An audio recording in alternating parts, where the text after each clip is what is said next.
Are you waiters or Englishmen? Whatever you are, get me a drink. Are you a monk or a ballet dancer? Why don't you glide over there and get me a drink?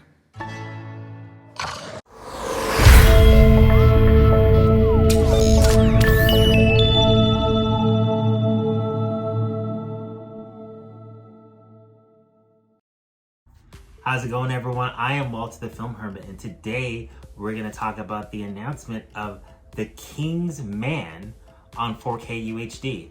Now, the odd thing is I just saw this movie in theaters last night. It came out, I believe it was Christmas Day. I was reading on IMDb that this movie was delayed at least 4 or 5 times because of the pandemic. So I was going to see it Christmas Day, but then when Christmas Day rolled around, I wasn't in the mood to see a movie, and I just kept putting it off, and then everything's been going on.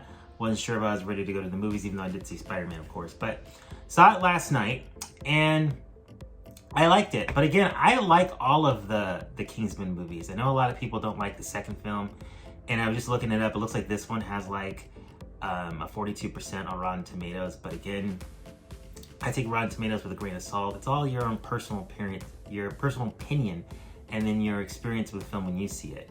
But it looks like the audience score in there is a bit higher. It's 80%, so that's kind of a big difference between the critics and what audiences are saying about the film. But saw it last night. Wasn't the best experience again at the theater. There was someone actually talking during the movie, and I actually had to raise my voice and tell them to stop talking.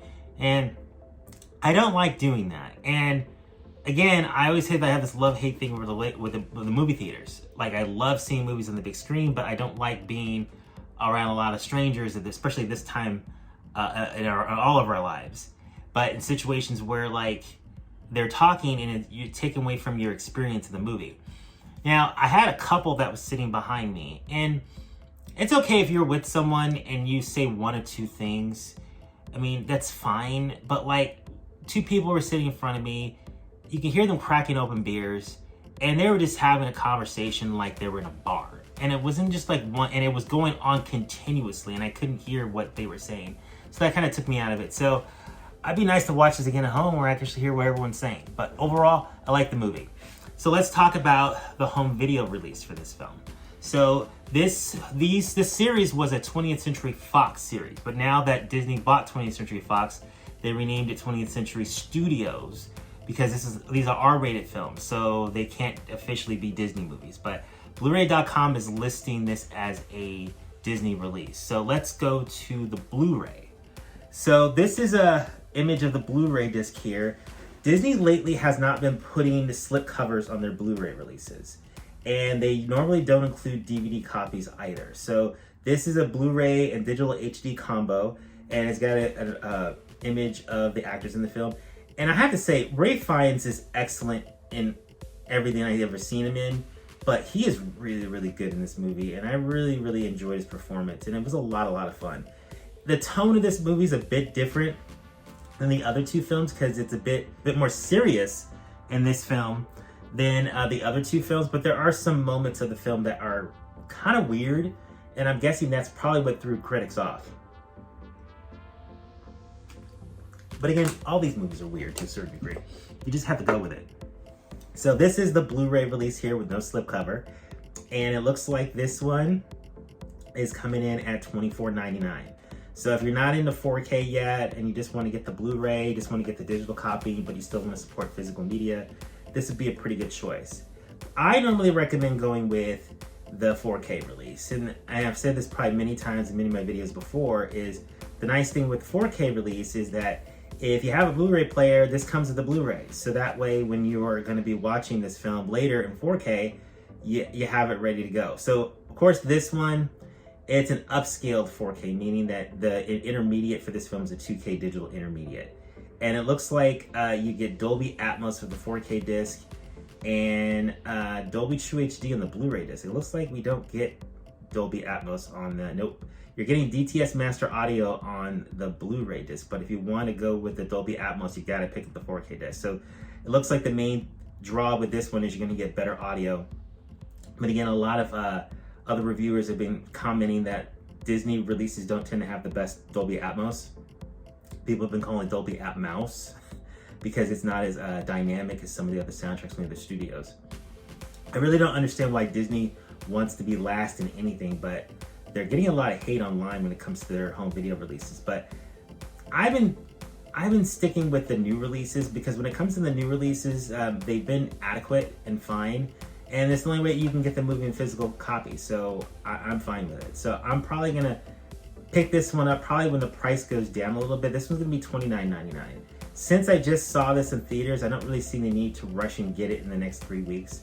But by the way, I forgot to mention before, the release date for The King's Man is going to be February 22nd. So that's the 4K release. And the other interesting release for this film that's coming out is, of course, there's a steelbook, but you can't buy the steelbook separately.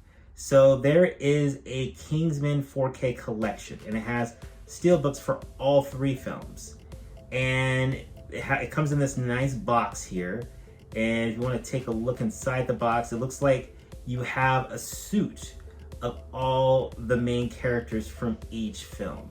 So I have to say that these are really, really nice steelbooks. And I'm very, very, very tempted to get these. It looks like this is Ralph Fiennes' suit in The King's Man. And then this one here is going to be Colin Firth's suit in the original film. And then here, this is the suit here of, gosh, I'm looking at the back cover of the movie thinking the actor's name would be here and make it seem like that I'm not forgetting it, and it's not listed here. I don't know why they wouldn't list his name because he's like the main actor in the movie. And let's see if they put him on the second movie. Taron Egerton. Yeah, Taron Egerton's suit in the 3rd film. Yeah, I would say negative 20th Century Fox not putting his name on the J card of film number 1 because he's like the main star after Colin Firth in that movie. So I think these steelbooks look fantastic. They're very tempting, but honestly, I don't see the need of buying 2 movies that I already have in 4K just to get a steelbook for the 3rd film.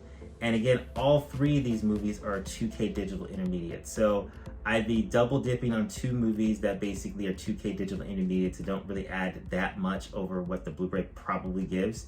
And I've seen the first 2 movies on 4K, but it's when they first came out, and I don't really remember how they looked. I'm guessing since it's an upscale, it's probably a little better than Blu-ray, but not much. So like I said, if you don't have any of these films, I think this is a really good pickup. The price isn't hugely out of control. It's like $60. So that's an average of $13 per movie. But again, you're spending $30 for 2 4K releases that have been out for a while and are 2K digital intermediates. So that's a quick look at the 4Ks there. Time to dance. So I thought we'd also take a look at the steelbooks that I already have. I have some Blu-ray steelbooks for The Kingsman. I have the first Kingsman. It's Kingsman, the Secret Service, not The Kingsman. This Kingsman, the Secret Service. You gotta remember where to put those thes in these titles. Some titles have thes, some don't. Like I was looking at The Matrix earlier and I was like, is it still The Matrix? The first one's The Matrix, but all the other ones, no, they're all The Matrix. But they put it really small on the card, so no th in this title. And except for the undertitle. Then we got The Kingsman, the Golden Circle. This one's a kind of an animated steelbook. So we'll kind of do a quick little unveil of both of these and kind of do a comparison between the 2. And it's like I said, since I already have 2 steelbooks for these films already, even though they don't match, I don't really see the need to buy 2 more. So we'll take a quick look at it.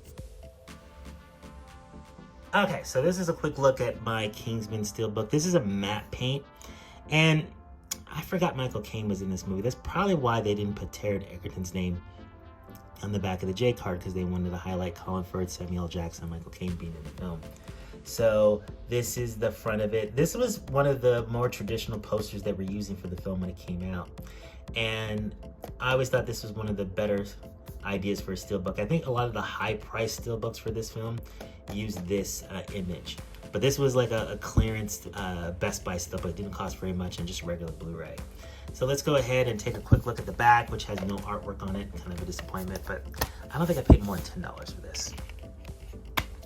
So that is the disc art here.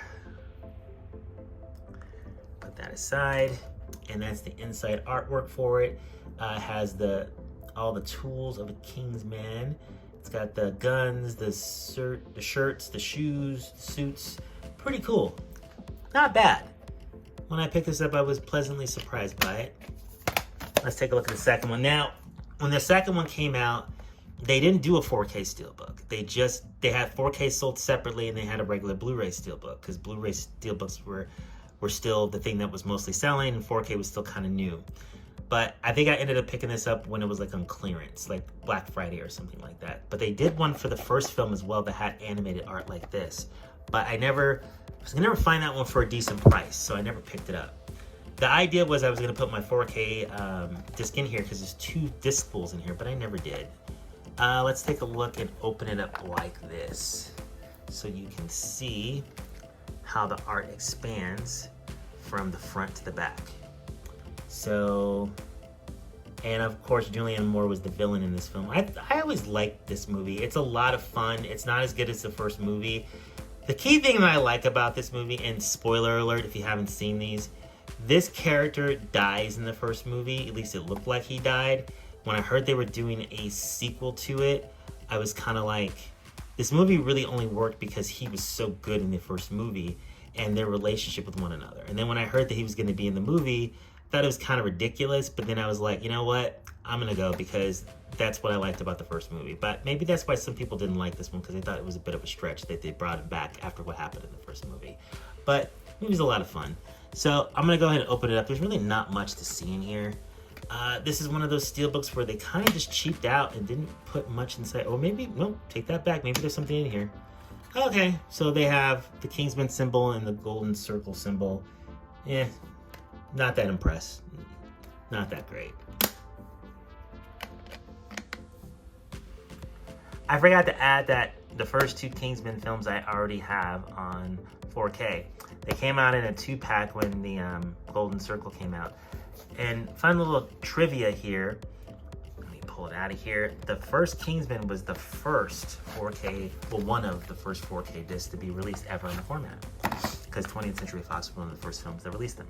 So this is the same release that they made when 4K had initially launched. And again, both films are 2K digital intermediates. So let's take a quick look here. I think there's gonna have digital copies in here that I already used, but take them out here so you guys don't get frustrated trying to use them. And for one of the first releases on 4K, I do like that they put artwork on the discs. That's really nice. This is the same artwork that was on the original Blu-ray release. And then let's take a quick look at the second film. I guess by this point they got lazy and they didn't want to put artwork on the second disc. And this was before Disney took over, but they still have that blue disc there.